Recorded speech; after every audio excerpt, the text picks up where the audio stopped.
Welcome to the Reboot Chronicles, connecting you to the world's top leaders and CEOs rebooting their organizations and themselves with revealing stories to help you prosper in unprecedented times. I'm your host, Dean DeBias, and as a serial CEO who's led dozens of companies that created thousands of jobs and billions in revenue, my passion is uncovering powerful lessons that can inspire you to reboot your organization, your career, and your life. Listen and subscribe wherever you get podcasts or at rebootchronicles.com. I'd like to welcome Avon CEO Kristof Neirynck to the Reboot Chronicles. A global leader in the beauty direct selling space, Avon's been through probably dozens of reboots since it was a startup way back in 1886, way back. Founded by a door-to-door bookseller, David McConnell, who would provide perfume gifts to women who bought books, he soon realized that the gifts were more popular and rebooted into a perfume company. And now what is probably known as a perfect pivot, he hired women to sell perfume directly, empowering a generation of female entrepreneurs. Just a great story, by the way. At one point, it was one of the largest beauty companies in the world. And in this century, it was split into two companies with separate owners. One focused on North America and the other focused on the rest of the world. That's Kristof. Avon is now part of Natura, a multi-billion-dollar group that combined has more than 200 million clients, 7 million dedicated consultants and representatives, 900 stores and franchises, and about 22,000 employees. That includes all of Kristof's stuff. Kristof has been rebooting Avon, their skincare, cosmetics, and personal care platform around the globe. He's also been modernizing their operations while trying to maintain their heritage of community and empowerment. Kristof, it's good to see you. Good to see you, Dean, and glad to be on the show. Yeah, it's good to have you on. I've always been a fan of the company in North America. It was such a part of the, called 50s, 60s post-war heritage, and such an empowering thing for women at the time. But until I did some research, I didn't realize that all started in the 1800s. So welcome to the 21st century, I guess. And you've been on a pretty wild ride yourself. You've been, rebooting Avon and the direct selling industry. So how have you been doing that? Yeah, no, and indeed, I mean, just to echo what you were saying about the company, and particularly, we're still strong, particularly in developing markets, like in Latin America, South Africa, Philippines. And the purpose you were talking about is still very live there, I can tell you. When you speak to those representatives and what Avon has actually meant in their lives, and as you said, most of them are actually women, it is an incredible, incredibly purposeful company. And in terms of reboots, I would say, it started actually when I joined them as a CMO now 3 years ago, because what I inherited was a ginormous portfolio of, I think it was about 30,000 SKUs, because they were selling anything from pots and pans to shoes to handbags, whatever, anything that was not linked with beauty, because in a way, the company saw themselves as a channel, like a retailer. Yeah. Land and expand, rather than a beauty company that could sell in an omni-channel way. And so the first thing I did as a CMO was reboot the portfolio. Basically, I cut out about, I think it was 60-70% of the SKUs. They launched 580 pieces of innovation a year. So that's almost 2 pieces of innovation a day. I reduced that to about 150 by benchmarking, what is a good innovation pipeline for brands. We had 130 sub-brands, which I reduced to 30. So that was the first big reboot. And then for the portfolio that we kept, it was a complete modernization, new packaging, new everything, new communication platform. So it was a complete relaunch of the brand as a CMO. But then indeed, between CMO and CEO, I had a stint as a managing director where I got to play around a little bit with the omni-channel strategy. They kind of let you play with the region too, I think, for a while. Yes, the Western Europe region. I always thought that was your grooming phase. I thought it was. It was probably for them, for me to prove that I had the chops to eventually become the CEO. But yes. We've had maybe 4 direct selling CEOs on over the years, including CEO of Amway. I used to be on their venture board. And, the direct selling category gets a bad rap in certain countries. In others, it's actually booming because, it's peer-to-peer, right? It's the future. It's everything that people talk about in the democratization of the economy. But What about all the issues with direct selling? What's going on there? Yeah, so I think look, I think one of the challenges that the direct selling industry probably hasn't faced into quickly enough is the fact that there is something called the internet and Amazon and all of those kind of channels. And honestly, it was quite astonishing. So I came in as a CMO, and the first thing you do as a CMO is you look at what are the barriers to your brand? Why are consumers not buying my brand? And in any given market, whether it was a developing market or a developed market, 6 to 7 out of the top 10 reasons were all linked to access to the brand. For example, I don't like to buy in direct selling. I would like the convenience of buying it in e-commerce. I would prefer to buy it in a store, or everything linked. Or I don't know a representative. 6, 7 barriers all linked to direct selling. And Right. so as a result, but people were ignoring that fact, because the representative is in a way at the center of the whole business model. And yes, they were opening up access to the brand, but it was always through a representative.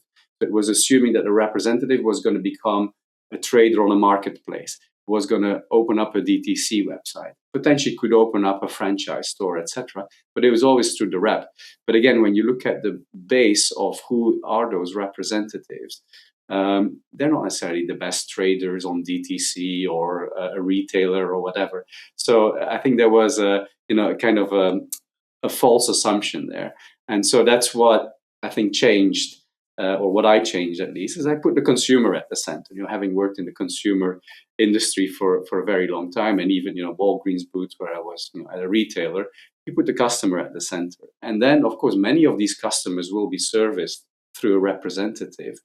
But there is customers that just don't want to be serviced through a representative.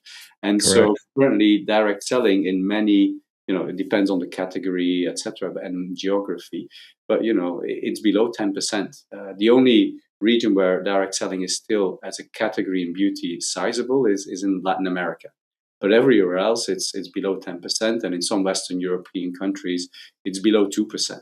So, and it's shrunk, and it keeps on shrinking, because again, that's why it's almost like a boiling frog analogy that I think many direct sellers have been struggling with, because it's like the Kodak story, right? You are all about representatives, and so unless if you kind of take a step back and you look at the total pie, you kind of miss the opportunity.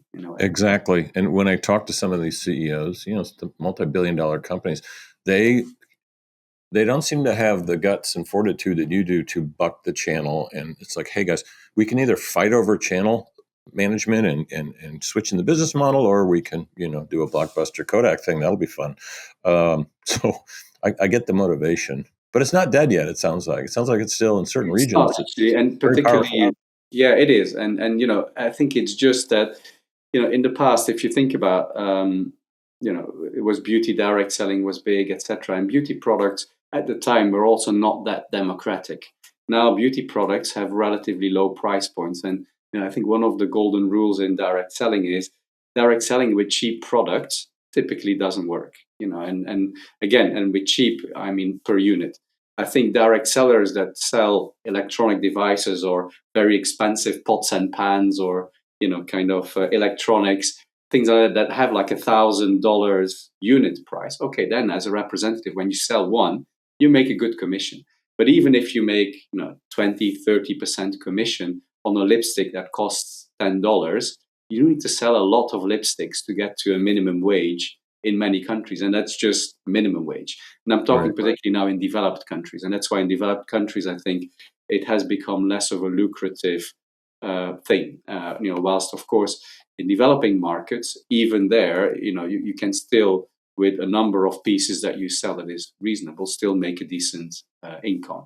But I think that's in developed markets been quite a challenge. Yeah, so it sounds like full right rudder and full steam ahead on omni-channel. I think of one of your articles last year, you called yourselves an omni-channel virgin or something, and now it seems like that's in the past. You guys are putting your money where your mouth is. It is. I mean, and again, to your earlier question, the representative clearly still has a very important role to play, because it depends on, again, if you put the customer at the center, what does the customer want? If the customer doesn't know what they want to buy, etc., they can have a conversation with a representative. It's like personalized beauty advice in the comfort of your own home.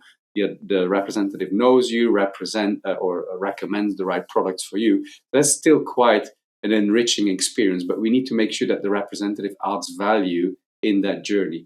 If Right. it's just a person who delivers a product from our warehouse to the customer, well, there is way more efficient ways of doing that, like Yeah. marketplaces and whatever. Yeah, and depending on the market, some are more digitally sophisticated. I mean, I'm chairman of a company called Revive, so we basically are AI skin analysis, and it takes all the chaos out of all the products that might be in a retail store.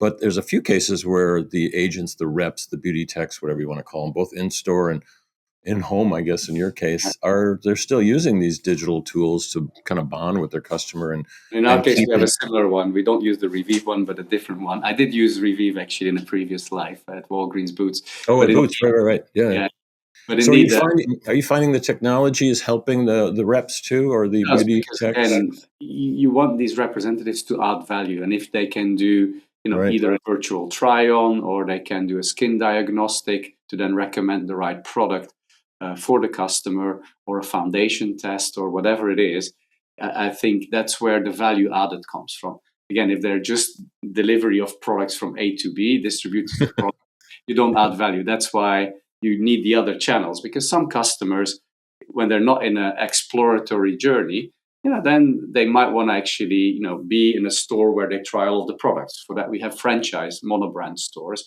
where you can find the full range. They might already shop, in a local drugstore. That's where we now have a range of our best-selling products available. Amazon, again, small range of our best-selling products, which you can Yeah. get very Yeah, I quickly. saw those. DTC, you have our full portfolio. So we have all of these different channels for different needs, based on the customer journey or the shopper mission, if you want. Yeah, and you've cleaned up the SKU line from 30,000, maybe cut that 60, 70%. That probably helps people make decisions, even though some of those weren't beauty products.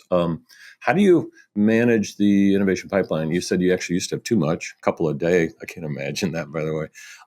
You've got a lab, I think, in Poland. Do you have one in the US still too? Or No, we used to have one in the US, which we closed back in March last year, and then basically we moved our R&D center to Cajamar in Brazil to merge it together with Natura's R&D center, and then we have still labs in Poland, South Africa, and the Philippines, where we can do our own development as well. and how's that going? How do you manage the product roadmap, innovation pipeline? What are you doing there? Yeah, no, and Avon in that sense has a quite rich history from an innovation Very. perspective. We were actually the first company, to stabilize vitamin C, to launch retinol, AHAs. Yeah, Those were all. you guys were in retinol way back Yeah, before exactly. This was like people. when retinol wasn't a thing yet. But anyways, and we have proprietary R&D in three core categories. One is skincare, where we actually have an ingredient called protinol, which is, actually, when you do it with consumer testing, it delivers better results than retinol, but doesn't irritate as much. But again, that's a proprietary technology that we developed. Then, we have, of course, makeup. Examples there is, the product that we launched recently, which is the first matte lipstick with a hyaluronic hydrating core. A lot of R&D as well, although you mainly work with fragrance houses, but on fragrances, because we're still by volume the number one fragrance brand in the world. So again, those are kind of the three, I would say, core capabilities. Personal care and hair care, we invest a bit less in, because again, I would say, again, looking at price points, etc. I mean, they're good entry products, but you want products that deliver a more unique point of difference, and that have a higher price point, so that again the representative has better earnings when they sell these products. Yeah, it makes sense. And when you look at the pipeline, when you look at things like, should we build something ourselves in the lab? Should we acquire something? Should we partner? How do you in Natura think about that? And in the era of these indie brands coming out of the woodwork, especially a lot of female-backed ones, which is awesome, many of them having good exits. How do you determine, like, hey, maybe we should actually, carry these lines versus compete with them? Yeah, it's a really good question, and we're definitely evolving there, because in the past the answer was we do everything in house. Now we're more moving to a, particularly for trend items and those kind of things. You want to go quickly, because again, for any in-house development in any company I've worked in beauty sector, it takes you anywhere between 18 to 24 to sometimes even for very big breakthroughs 36 months. So again, if you want that more quick churn, particularly in categories like makeup, but also skincare, etc., that's where now you have these full service contract manufacturers that have their own R&D labs, etc. And so particularly for trend items, again, on some areas that are more proprietary, we keep it in-house. In other areas where it's more trend-led and fast churn, that's where we tend to now more go external for an off-the-shelf buy, as we call it, and you can move much quicker. I mean, in 6 to 9 months, you can be in the market with a product. So that's where, based on where you want to really differentiate versus where you just want to make some noise. I call it more talk-worthy products. You can, go much quicker there through an external model. And I worry, as a CEO, I worry a lot about competition. So I always ask this question to, especially when I'm in private meetings. I'm like, who do you hate? Who do you worry about? How do you position yourself with all the competition noise out there? Yeah. So and again here, I would say. By the way, I asked the same question to the soft drink. You go down the soft drink aisle in a grocery store or the beauty aisle, it's overwhelming. Yeah. And that's the thing, and beauty industry is no different. And of course, it's a very fragmented industry as well. But here, I would say that there's a number of things. So if you look at the brand positioning, there's three core things to Avon. One is that community element. We're kind of beauty from and for the community. We are very purposefully driven. The company for women is still printed on many of our buildings. And then the third thing is actually, we call it aspirational beauty at irresistible value. So actually, in many blind tests, our products outperform prestige products that are 3-4 times the price. Of course, when you put the logo on it, sometimes these perceptions change. But in blind testing, we do. And again, so it has always been, when you look at even the brand health of Avon and what does Avon stand for, that element of good value has always been core to the brand. And so we need to make sure that in the products we deliver, that we deliver on that kind of aspirational beauty, but still at irresistible value kind of aspect. Yeah. One of the beauty CEOs said, Dean, we're basically all selling goop. It's all in the packaging and the feel. And I'm like, is that why this jar is so heavy? He's like, yes, that's why it's so beautiful. Yeah, when I was working on Gucci, that was definitely the case. Yes. And then what other kinds of major rebooting have you been doing? Because I know how it is. You get into this the first year and then you go, here's an opportunity. Like in LATAM, for instance, you made some moves. And how are you? I like that you're not like, hey, we're going to do this cookie cutter thing in every country. I really admire that. Yeah, so there's kind of three big priorities, or three big reboots, if you want. One, which I already talked about, which is open up drugstores, open up marketplaces like Amazon or Trendyol or Shopee, Lazada, those kind of things. The second one is actually our core direct selling channel is modernizing, and there's two big things that we're doing there. One is around enabling more social selling, like in the countries where available, TikTok shop, train our reps to sell on TikTok. Second one is with a digital brochure on WhatsApp selling, because again, many reps have WhatsApp, so there's no technology barrier there, and they can just send a link with a recommendation to their customers. I mean, there was this one rep in Italy, basically, she was one of our best-selling reps. She was 18 years old, a student in beauty to become a beauty esthetician, and she had basically segmented her customers in different WhatsApp groups, and then through our digital brochure she was sending personal recommendations to these people. So there was still that element of beauty advice that she was providing, but again in a kind of WhatsApp times digital brochure enabled way. So again, that kind of digital transformation is really important because again it increases the reach of the reps. And that's where also we're building kind of a B2B2C ecosystem to really make sure that, because that's where the power happens. How do we empower our representatives to know their customers better based on technology? Like, for example, if the customer bought a skin cream a month ago actually, the representative gets a little reminder saying, "Hey, your customer bought the skin cream a month ago." She probably is either ready for another one. Here's already a prepared WhatsApp message or whatever to text to your customer to say, "Hey, did you like the cream?" If the customer says yes, then of course they can say, "Okay, you want another one." If the customer says no, the recommendation engine can already prepare a few based on your customer profile. Here's a number of products that the customer actually might like as an alternative skin cream, for example. So again, I think technology enablement and modernization of our direct selling channel is a big movement for us as well. And then the third one is the brand, which I talked about before. Yep. So those are kind of the big moves that we're doing, modernizing direct selling and digitizing it, going omni-channel and then resetting the brand. And your parent partner Natura they've got retail locations. You're looking at other retail.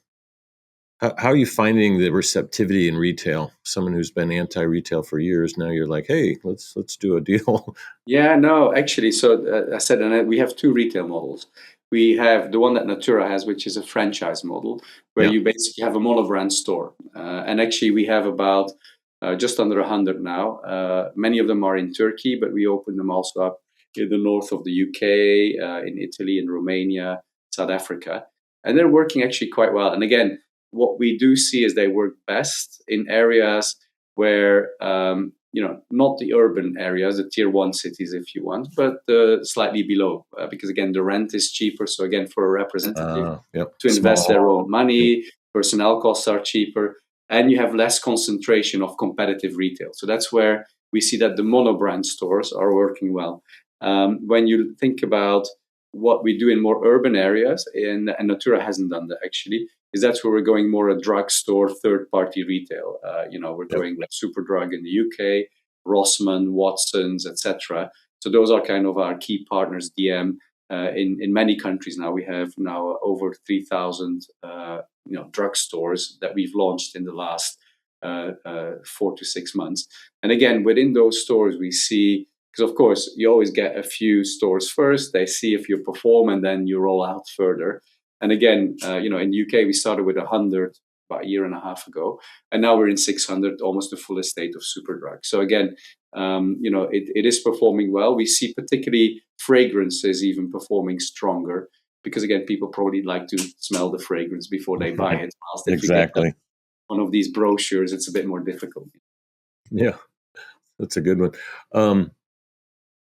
Let me just ask a little bit about culture, but not generically. So you're in London. You have people all over the world, and when we look at rebooting companies, we look at the people, the platform, and the passion around it all. And how's that been going? And what do you have one culture now, or I assume it's shifting a little bit?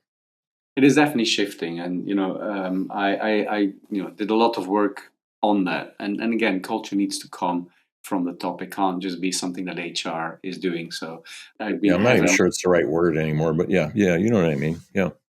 Yeah, because ultimately, I think it needs to be lived by everyone in the organization, and I think particularly role modeled by the leadership. But in a way, we defined a number of behaviors that are crucial for us to succeed in the reboots that I've mentioned earlier.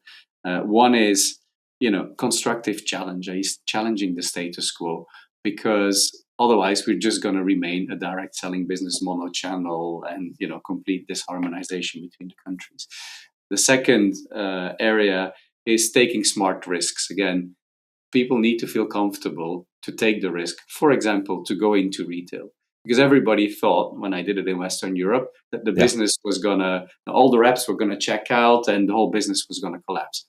On the contrary, what we saw, reps living close to a store were selling 18% more. So, so that whole hypothesis of that fear of direct selling collapsing did not happen. Just to jump in on that, hold your thought there. Is that because like that fact that it was in their local stores that give them some more clout and credibility? Like, hey, this is bigger. Well, first of all, you're showing up amongst the other brands that are well known, because one of the challenges is because you have less and less representatives in particularly developed markets, the brand becomes less visible. And so by just being visible, you drive the brand awareness. And there's two things that happen actually. One is, of course, new customers. And we see actually when we look at, we compare data that actually it's a different profile, particularly a younger profile actually, that we attract through those retailers. But secondly, indeed, even the people who have a representative, it's only a limited range. So we only stock about 10% of our full range in a drugstore or in a beauty specialist store. And it acts as a reminder, oh yeah, I should probably call my rep because I want this product and it's not available on that display. It's not there. It's not on the end cap. Yeah, exactly. Yes. Smart. Sorry, you were still talking about the culture reboot. Yeah, so the second one was kind of smart risk taking. The third one that we define is simplicity. Because again, particularly if you have a business that was I love that. And now it is much smaller, people still tend to believe that they operate in a business that is 12 billion. And hence the processes, the ways of thinking, it's just way too complicated. Even, an interesting stat from my CMO time, Poland and UK, reasonably similar consumer profiles, you would argue, but only 40% of the portfolio was in common. Because again, everything was managed incredibly locally. Every country has their own technology stack. So again, harmonizing the IT landscape, etc., is a huge undertaking. So simplification and harmonization is one of those things that we need to drive. So that's why that's one of our cultural behaviors as well. And then the last one is, accountability. In the sense that, and I'm not saying it wasn't there before, but people need to own the results and the outcomes. And I think that's for me a really important. And when you make it simpler, the accountability is more evident and transparent. If you have too many people, accountability is easy. You can't hide in all these boxes. It's like, you do this, Kristof. Oh, you do that, Dean. Okay, I got you. What's your vision? Where do you want to see this in a few years? Yeah, so for me, there is one element is, I want customers to be able to shop us when, where, and how they want it. Not, kind of a blinkered view of this is how people should shop us. And again, we will make sure that there is always, a representative route available, because again, we do believe that route adds value. And again, it's one of our differentiators. When you shop other competitive brands like a L'Oreal or whatever, you cannot have that high touch advice from a beauty representative. And so that's where, or a beauty advisor. So that's where we feel we want to keep that competitive edge and that route open and provide even those representatives with a broader portfolio of more high value and value added products. I'm thinking beauty tech, wellness tech, etc., but things that are higher priced, so that again, when they sell these, they can actually make a better income. So that's where we need to evolve our. So we'll probably have fewer representatives, but they're better trained. They give really good beauty advice. They're kind of they have a portfolio that is more cutting edge. So that's kind of I would say the direct selling transformation. So you have the omni-channel direct selling transformation, and then. I would say the third thing is ultimately I would see ourselves as one of the most personalized beauty brands in the world. And with that, I mean, you have the personal touch of a representative, but it's backed up by a strong data ecosystem and a MarTech solution that allows that B2B2C ecosystem to really flourish. So that's kind of the three things that I always hammer on. I like it. We'll probably name the episode that personalizing your brand. I think a lot of companies can learn from that. And it's good to see. So it sounds like it's a little bit of a land and expand model, but stay in the swim lane of health, beauty, and wellness. Don't start selling furniture. No, well, we tried pans again. Yes. No, and also, those categories, because interestingly, when Avon, if you go back to the 80s, 90s, etc., Avon was a distribution network, right? It had the role that now, in a way, Amazon is playing, right? Because the only way to get some of those products to people was through the catalog and from a representative who was bringing it to people's doors. And again, that's why that model needs to evolve, because Speaking of evolving, Kristof, I want to thank you for joining us today. But speaking of evolving, you went to like technical school, and became a CMO and then a CEO, kind of like me. I did the CMO CEO route, very rare, but what's been your personal reboots along the way? You've become a much different person. Yeah, no, I mean, yes, well, to some extent, yes, although I still believe that my engineering background probably helps me to be relatively analytical and all of those kind of things, which Exactly. A lot of CMOs aren't. yeah. Well, yes, I think that's one of And the as a CEO, boy, that's really helping out. I think the stat is that what is it that only 50% of CEOs believe that their CMOs actually understand the concept of ROI. But anyways, That's another episode. yes. But for me, it was really interesting actually because I was at P&G for a long time, 13 odd years, and in P&G, when you're in marketing, you're kind of at the core of the company, and you kind of automatically, most of the GMs, the VPs, the president, whatever have you, they have a marketing background because that's kind of how the company operates. But then I left P&G and I went to a retailer, Walgreens Boots Alliance. I still in a brand role division that was called Global Brands. Initially, I had kind of more of a VP role, so that was more kind of a general manager role. But then they restructured and I became the CMO there. And then I was only responsible for brand, innovation, etc. And I didn't run a P&L anymore. And so then when I was trying to, because eventually I always wanted to end up in a more general manager type of role. But then when I was looking, it was time to move on from WBA, I was looking for a job, but all the headhunters had shoehorned me in a box that was said marketing, pretty pictures. And I had totally underestimated how difficult because I said, but I run P&Ls before. No, you're a marketeer now, and we only will propose you jobs that have no P&L responsibility because clearly you're incapable of doing that. So it took quite a journey actually to overcome that. I did a thing. It was called the Marketing Fellowship. McKinsey and the Marketing Academy organized it. And it brands themselves from CMO to CEO. I'm probably one of their success cases now. But anyways, poster child. I did that one. But then also, I looked very carefully at my next CMO job because that was the only thing I was going to get. And so I looked at the next CMO job, which was Avon, that had a very strong commercial slant in it. Because in a way, as I said, we're a B2B2C company. So on the one hand, I had when I was CMO the typical brand stuff, but also had this wonderful tool called the brochure, which is like a store. You need to decide what goes on the front cover, which promotions you're going to run. So it's like merchandising in a retailer. And that was also part of the scope. So it was a much more commercial CMO role.